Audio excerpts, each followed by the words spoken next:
This is Talking My Walking. I am Rodrigo Ribeiro, and today I'm going to talk about individualism versus collectivism. As many of us know, individualistic societies do not necessarily serve the interest of the many, of the individuals that are part of the bottom of the society, as collectivist societies might not serve the interest of the many as well, because the problem is not individualism versus it's not individualism or collectivism. The problem is how society is organized that at the same time protects the individual rights and provides well-being, collective well-being.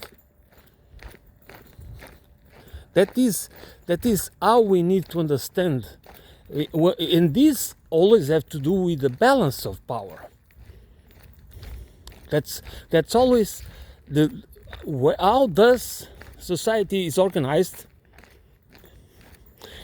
We can have a society that is organized in an authoritarian or totalitarian form with centralized power, and it can work well. But usually those societies do not, they might serve, the problem is they might serve the many, but they might not, in economic terms, they might even be successful, but they are not successful in one thing, which is, does life at the individual level, the choices as individual level are really respected? Does people really, besides eventually being lifted out of poverty or having a decent level of life, living standard, do they really have enjoyable lives, fulfill lives at the most deep level, at the deeper level? How can we organize a society and implement a political economy that allows our individual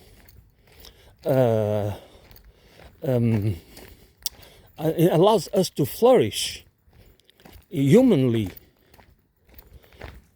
not only our skills, not our professional skills or our careers, but humanly, really at the human level, at the deep human level,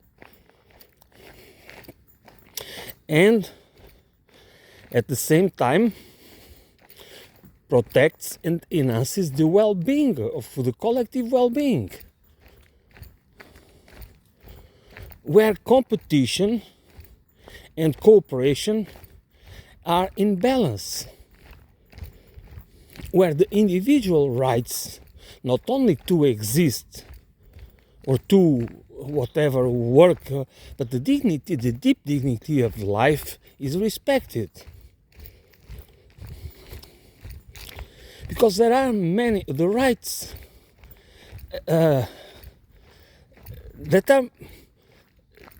we have rights, we have legal system to protect us, but the legal systems, the rights enshrined in the constitutions do not really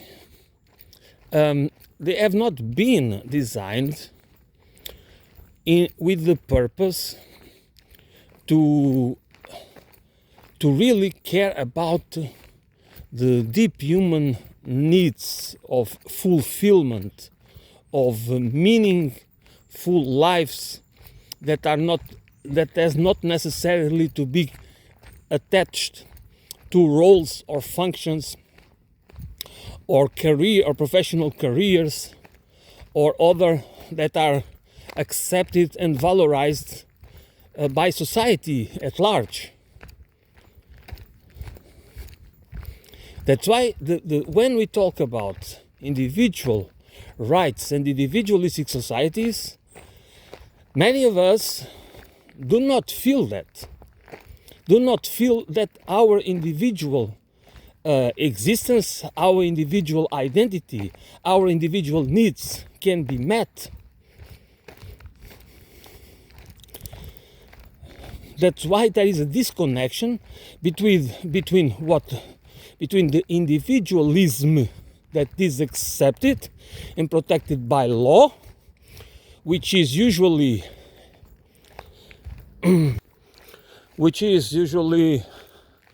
to protect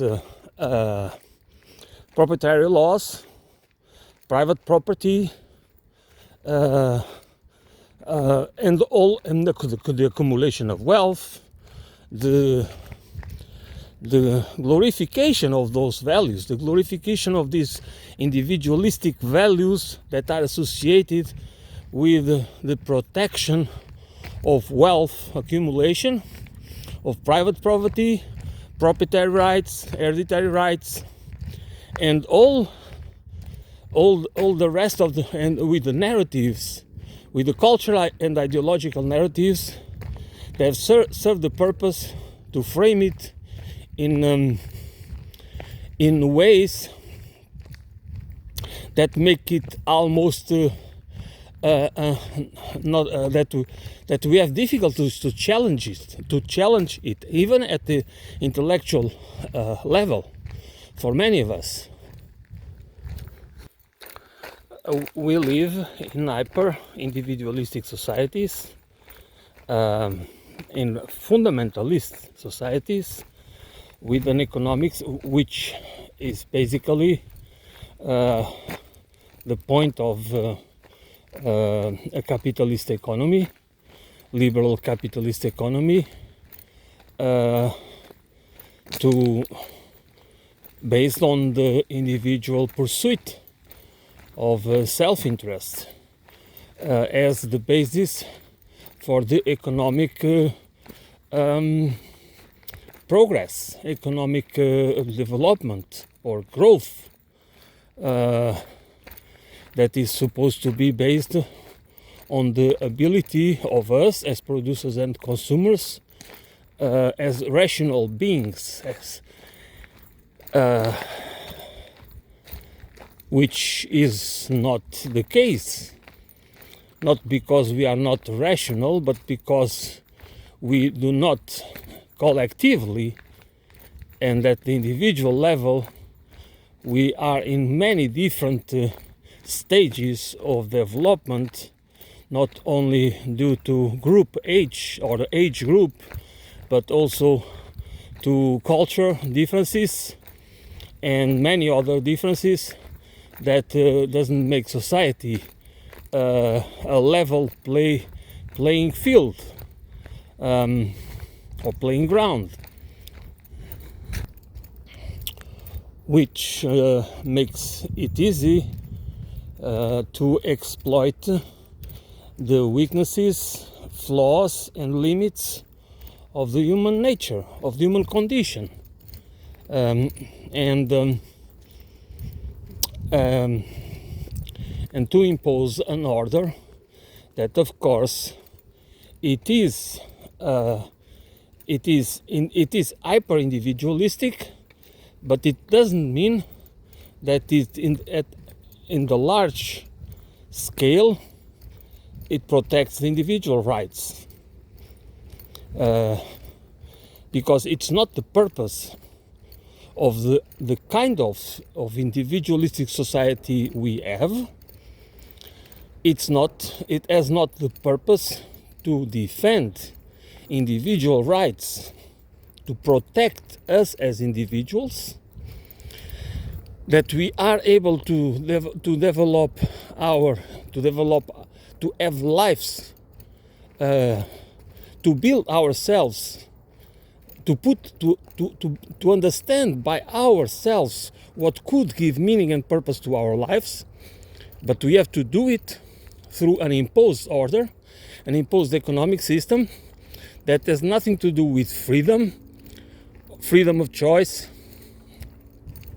freedom of expression, or even freedom of movement, because, of course, it is dominated by money, and we live in a society where manufacture scarcity is one of the tools to to manipulate us, while giving us the impression that we can decide. Nobody is pointing a gun to you. You just have to, you have choices. You can have a good idea. You can be innovative. You can be an entrepreneur. You can be, you can be so many things. But what most of us do not get, that for most of us, that's not an option. Not because there's something wrong with us, or because we are inherently losers. No, it's because the nature of the system is not to give the same. The opportunities are not as accessible as they might seem at first sight, and that is the problem. That we live in an illusion, or in the delusion of a freedom of choice, or the freedom of initiative, and the freedom of many things that actually doesn't exist. It is an illusion. It is based on narratives that are fictional, in order to delude us, to make us live in the delusion that if we do not succeed, it's our fault, because the system works the same for everybody, which is not true.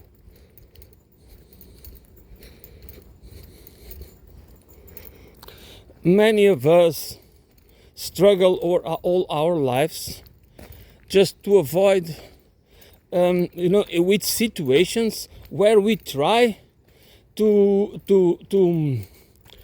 at least avoid the worst the worst situation. We do not really have the opportunity to build a life that is based on freedom, and that you can at the same time be useful to society without having the need to destroy yourself by having to accept, because it's not only about jobs, it's about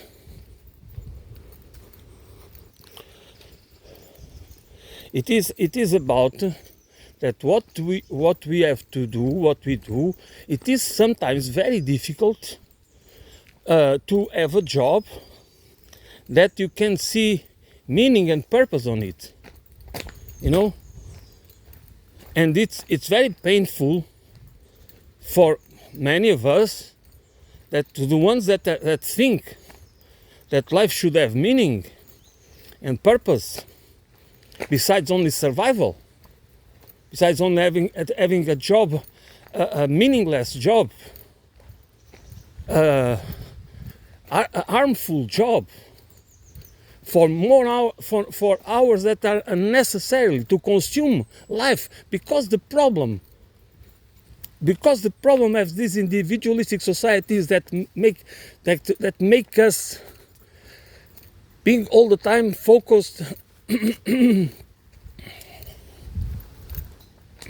on our problems, that sometimes we have to, that we don't, sometimes do not have not even the opportunity to share or to talk about, because there are certain things we assume it's a kind of a taboo that we just keep it for ourselves, because it's not even interesting to share it with your friends, unless they are really good friends and really friends, not just friends to have fun, or and also family sometimes, because in many cases our family doesn't really understand. If you start complaining about the job about your job, or about your business, or about how meaningless it is, they always think that, okay, you need a job, you need to sell yourself. This is already a concept, a very interesting concept, that life is about selling yourself. And we just accept it because we do not see, we don't find, and then we just cannot, we live alienated lives, and we become sick, mentally sick, emotionally sick. And then what do we get? Then you have depression, you feel depressed, you feel that your life there's no purpose or meaning, and it might be at many levels at once. It can be with your relations, your work, so many things, and then it's your fault. And then how can you fix it? No, the situation, the socio-economic and political system is perfect. It's not perfect, but it's what it is. And if you for some reason, you are always wrong. So you have an individualistic society, okay, that praises individualism, that is hyper-individualistic, it is fundamentalist, but at the same time, when for some reason you, an individual that should have rights, okay, and you do not adapt to the system, it's your individual fault. It's because you cannot understand. There is something wrong with you. Therefore, it might be a chemical imbalance. You might have some sort of chemical imbalance in your brain. So we can fix it. We can fix it. I mean, you just go to psychiatrist, and they will find you one or several mental disorders, okay, according to the DSM-5. If you live in America, or if you live somewhere else, they will find it also, and then they will give you pills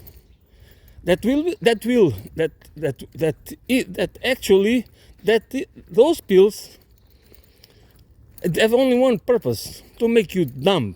Then you don't feel. They transform. They just create the imbalance in your brain chemistry that makes you dumb.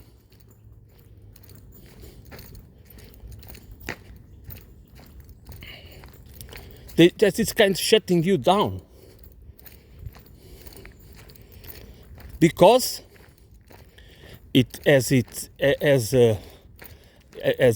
we cannot address the social, economic, we cannot challenge the social, economic, and political order systems. And then we create these stories, these narratives, individualism versus collectivism, and blah, blah, blah, blah. And collectivism is bad, individualism is the way, but that doesn't explain the needs of human condition and nature. Because those stories, those narratives, have only one purpose: It's to glorify and authorize and protect a certain order. Not because that order or that system is good, or it provides, or it is the only solution, or the best solution, but it has to be perceived like that. And since individualism, hyper-individualistic, or that based on the self-interest, on the pursuit of self-interest, is the behavior, and it is the it's how we should perceive yourself, and how you need to build your understanding, how to build your relations, the way you relate to other people at the individual level and at the group level, institutional level, organizational level. And then, when those of us that have a critical approach to this order, and then you feel bad in the roles of functions that we are assigned, because we do not have there is no such thing as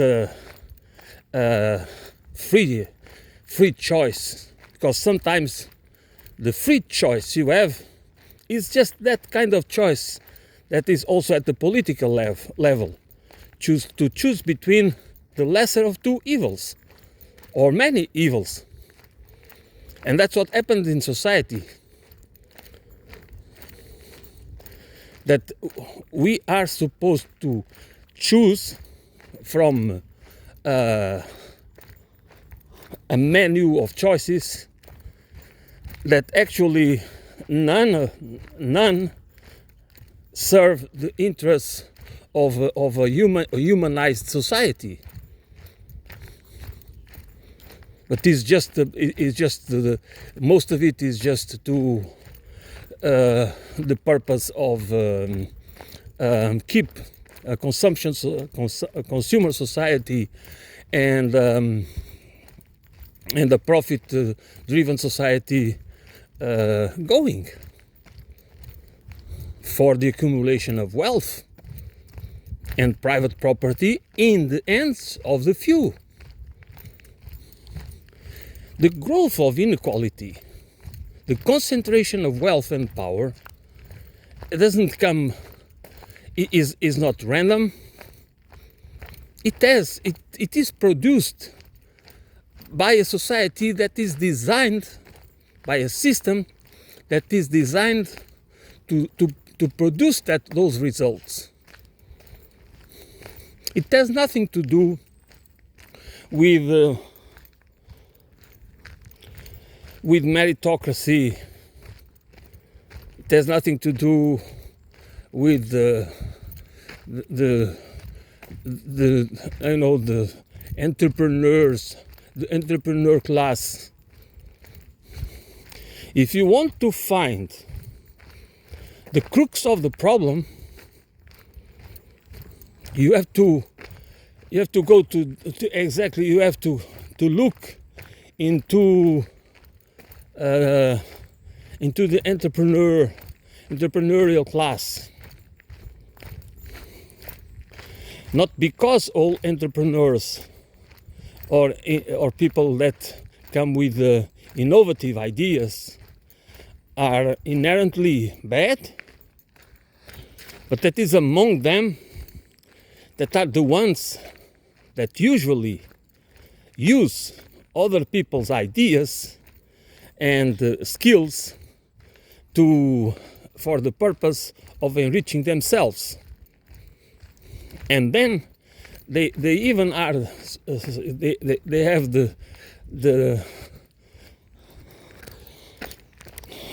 the audacity to try to convince us they are the creators.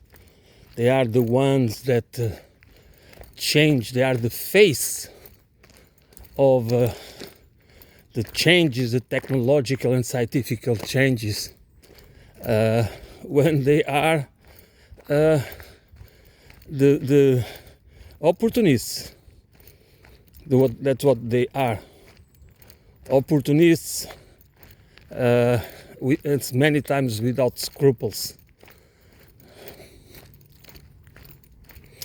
that can sell themselves and tell the world that they should be glorified. We are supposed to believe and accept that the only way to organize a society and an economy is through the individualistic pursuit of self-interest, which means that by enriching, that's all the theory of trickle-down economics, that we just allow a society and an economy, we just implement an economy and a society, a political system and the economic system and the societal order or paradigm that allows the concentration of wealth and private property, which is translated into concentration of power. The accumulation of wealth always translates into concentration of power and control, and for some reason, the magic of the free market, there will be trickle down. The wealth will trickle down. Is it a complete lie? No. That is for sure that some wealth will trickle down. But that's not with the purpose of the collective well-being. It's just the purpose of fulfilling the continuation of the process of accumulation of more wealth and concentration of more power, that also translating more control. Because the idea, it's always the creation of monopolies. And monopolies, it's always about concentration of power, and probably absolute power and absolute control, at least as a purpose that might be achieved or not. That's an objective that might be achieved or not.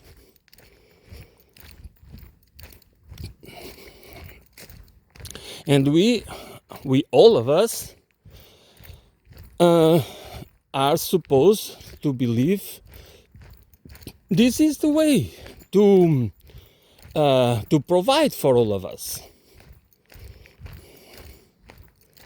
I mean, this kind of way of organizing society and the economy, it in the beginning, in the initial form, when a country goes through this process of growing economically, there is the development, the economic development, and the social transformation is going to and since people are they want a better future for their children and blah blah blah, so they are willing to sacrifice themselves to their lives.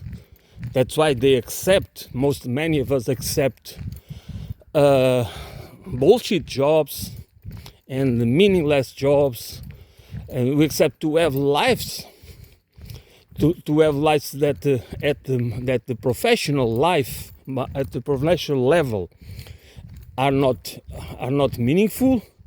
But we replace that. We put the meaning and we put the purpose on helping our children to become somebody in life. So that's how we believe in the system, in this individualistic system, because in the societies, when the capitalistic, competitive, individualistic is in the phase of industrial growth, which means that productivism, the productivity is mainly by producing something. So when the economy is not yet financialized, there is this, people are willing to sacrifice in order to acquire, to buy their own houses, to have a better life, to go up in the social ladder, and to provide for their children. This is how this system works and how it makes sense. But after that phase, when the society achieves a certain level of development, there is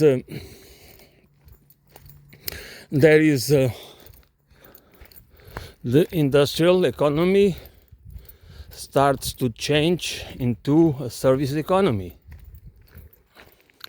And the service economy is going to be hijacked by the fire sector, finance, insurance, and real estate, which means that the financialization of the economy is going to give preponderance to the rentier class. And everybody starts to seek to become rentiers, to live out of rents, and then slowly, slowly or not so slow, these societies become more unequal. Because inequality, the concentration of wealth, it's always faster in a financialized economy. Because the good paying jobs, industrial jobs, just do not exist anymore, and the people have to accept jobs with low skills, or jobs that do not pay, service jobs that do not pay, that basically most of the time are based on the minimum wage. And therefore, with the inflation, which means with austerity, political austerity, economic austerity, politically motivated, people lose purchasing power, and just the inequality deepens, but the society is even more individualistic and more fundamentalist. And then there is the need to blame someone. We can blame foreign powers, foreign interventions, and we can blame collectivism, we can blame the parties, the so-called left parties that actually are not left, are at most liberal progressives, and the social democracy is just goes down the drain. And then there is still the need to blame people, because nobody wants to give up. I mean, the 10% that profit with the system, they don't want to see any reform or any meaningful change that will stop their ability to keep growing their wealth. Of course, this 10%, then you have the 1% and the 0.1%, which are the ones that where the concentration and accumulation of wealth just grows exponentially. They want to blame everything, the state, the government, which they need the government and the state to protect themselves, and for contracts, and for grants and subsidies. But they still blame the government, not because they don't understand. They do understand they need the state and government, but they need to blame it because somebody has to be blamed for the growing inequality. So then we have this individualistic still that everybody still believes that it is that we need to have these individual freedoms. Of course we all want individual freedoms, but they are not talking about protecting our individual freedoms. They are talking about their individualistic freedoms. The individualistic freedoms to screw us, to keep us divided, to keep us holding to a set of beliefs and perception paradigms of society, humanity, economy. This individualistic perception of our rights is a tool against our individual and collective rights. So instead of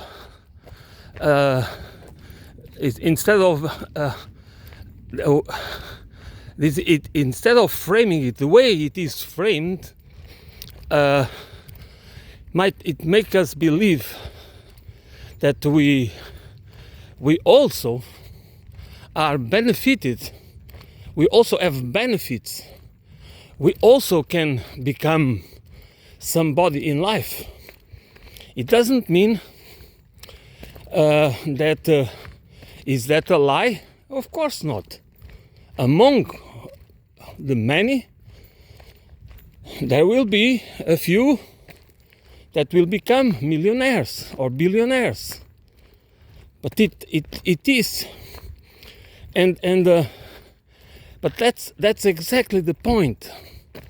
That is the exception, and we cannot assume the exception as the rule, because it doesn't apply to all of us.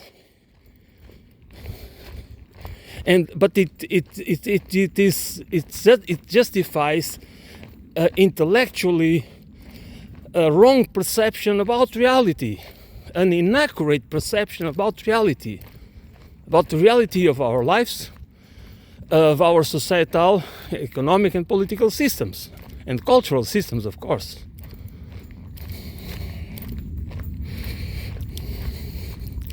And then we always live in these divisions, these divisions that you are either individual, we are either for individualism or collectivism. You have to choose.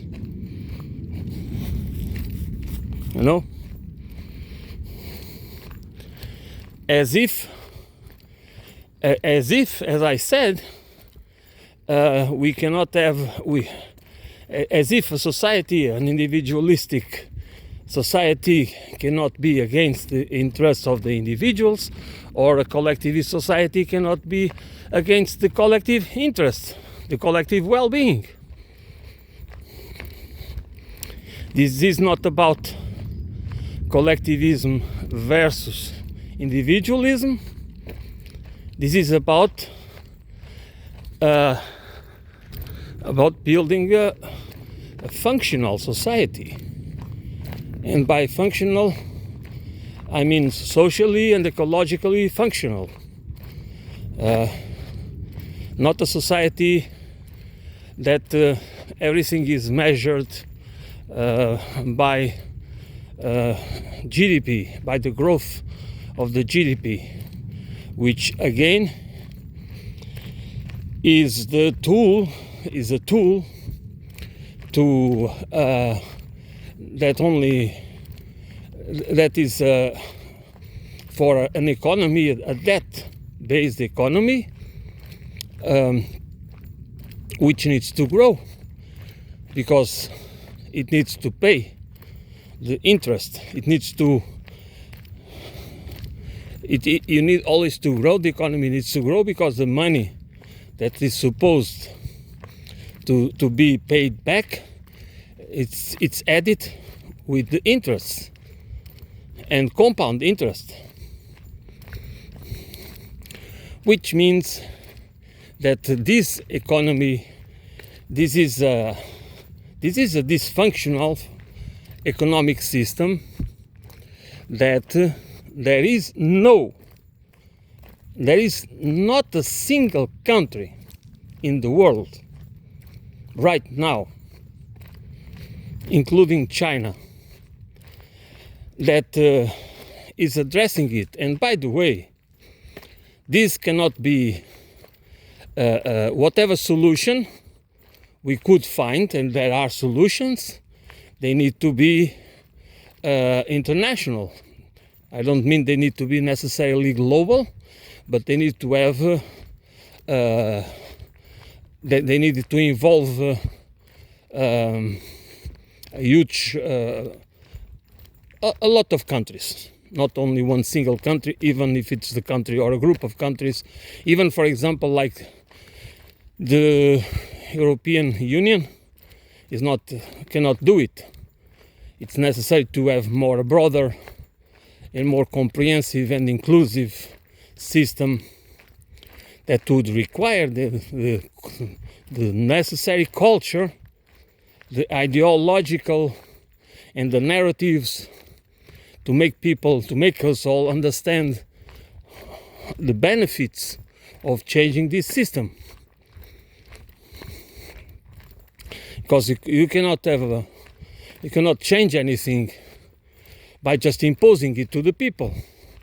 If ideologically at the level, the narrative, the framing level, and the narrative level, people do not comprehend, do not understand that change is for the better.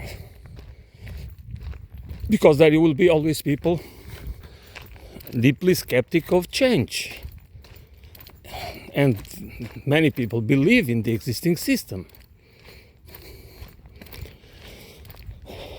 So, this is the crux of the problem, because that's where the conscious transformation, ideological and cultural conscious transformation is required, and it needs to come from somewhere. It needs to be inspired in something, and that's where we cannot only talk about, describe the problems, describe the dysfunctions of our societies and our economic and political systems, and civilization and the civilizational paradigm without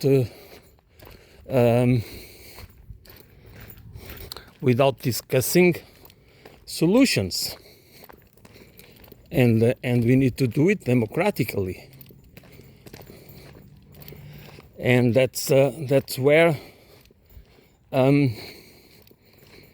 I do not see people are very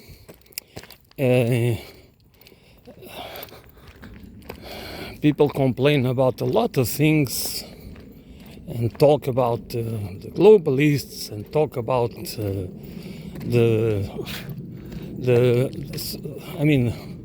institutions that are rigged, and so many problems and conspiracies and so many things. But at the same time, I do not see genuine discussion about the revolutionary change. We cannot solve anything just by reforms. I mean, the systems we have today cannot be reformed. If we expect it,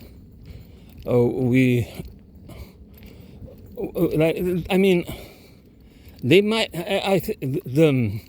The idea is when people believe that our leaders, the leaders of our countries, are stupid, and of course, sometimes they are stupid. It's not because it's not true, but they are not as stupid as we believe, because the failures, like the many wars that we are supposed to think that this was failures.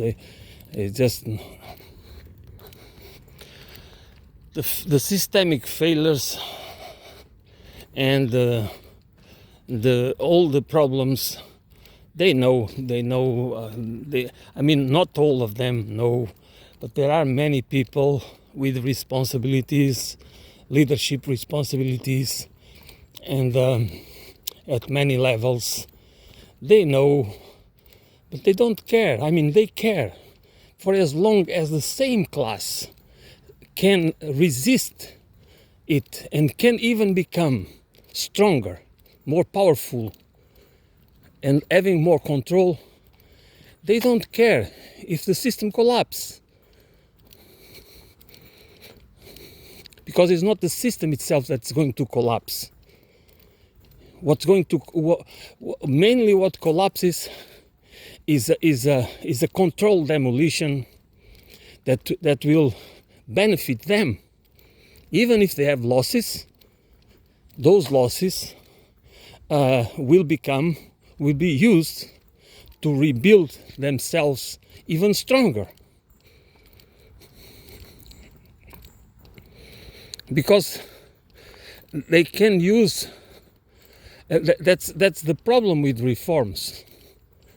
That reforms will never touch the roots, will never change, go to the causes of the problems. It's only about cosmetic transformation. And at the legal level and institutional level, there will be the loopholes that will allow them to rebuild or to even concentrate to more power and accumulate more wealth and have more control of society at the national level and at the international level. That's how this system have been working at least since the Second World War. But before, of course. But the system as we know it today, with some changes. But again, not changes to benefit us. It's the opposite. The living standards in the West have been declining at least for 4 or 5 decades. And there is no solution. It's only it has only becoming worse and worse. With they can promise whatever because they do not. They make empty promises because they don't want. They are not going to address the core, the roots of the problems. We are just being lied.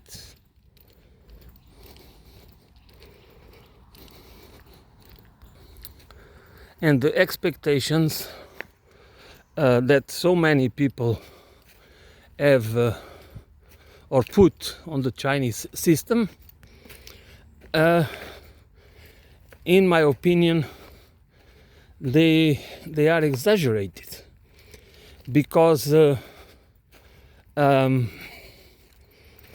it's not that I do not see anything positive, because I do see positive results out of the Chinese system, but it has, unless it will change over time, it is a profoundly it might be a collectivist culture, but at the economic level, which is what matters in these days, it is a profound individualistic culture. And the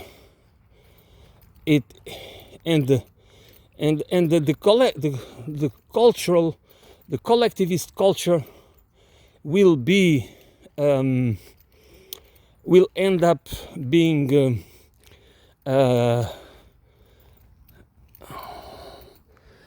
very limited, not being able to resist.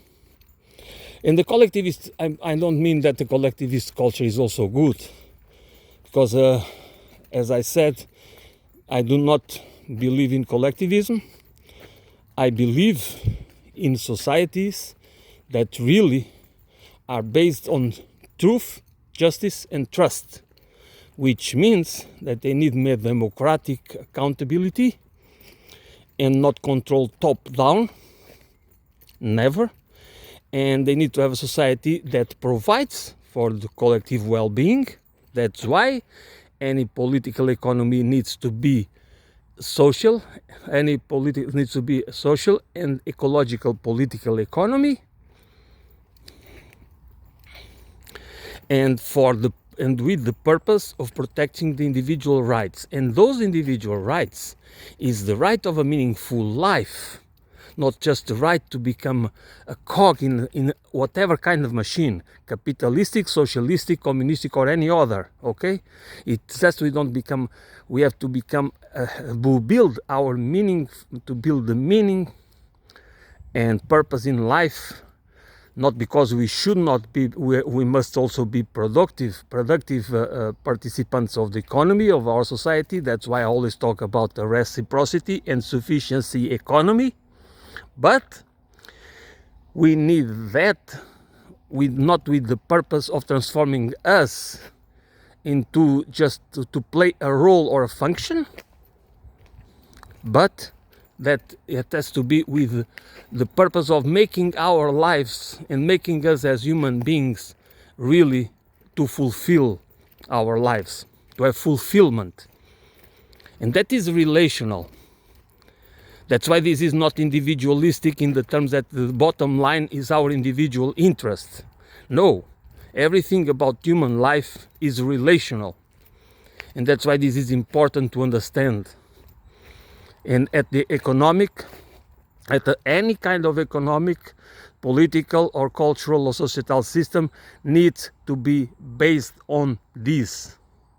The relational nature of our condition, of our social condition, and how it is important for our well-being, to build creative and constructive and meaningful relations at all levels in life: family, community, friends, work. At every level we need that in order to have a balanced life, in order to have quality of our life, life and our mental life and emotional and psychological level requires this. Otherwise we will have lives that are not balanced at all, because they are not holistic, because they are not we don't live in as interdependent beings, but we are imprisoned in this individualistic, wrong, incorrect perception of ourselves, and we build our relations based on that dysfunctional way of living. And therefore, what can we expect? I mean, for many of us, this is just life is dreadful. But we can change it. But we need deep awareness, not deep awareness that we can understand where the problems come from. Okay? So I'm going to end now. Thanks for listening. I will be back soon.